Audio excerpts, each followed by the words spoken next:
አባቴ ይሄ ወታደር እንዲህ ባህር ለባህር የሚሰቃየው የአባቱ በሬ ጠፍቶበት አሊያም ደግሞ የአባቱን ማሳ ሲያርስ ውሎ እንዳይመስልህ።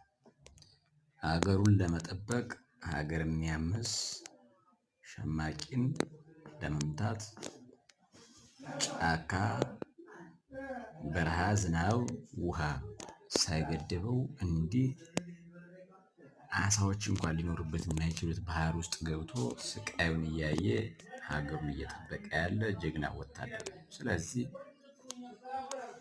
ማንም ይሁን ማንም በማታውቀው ዝም ብለህ እየተነሳህ ቀምሰው የማታውቀውን ጉዳይ እዚህ ወታደር ላይ አላስፈላጊ አፍ መክፈት ዋጋ ያስከፍላል። ተገቢም አይደለም፣ ትክክልም አይደለም። በየትኛውም መስፈርት ሲመዘን ፖለቲካ ልትቃወም ትችላለህ፣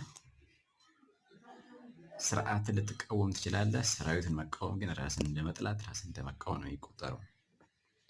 ስለዚህ ሁላችንም አደብ ገዝተን ልናስብበት ይገባል።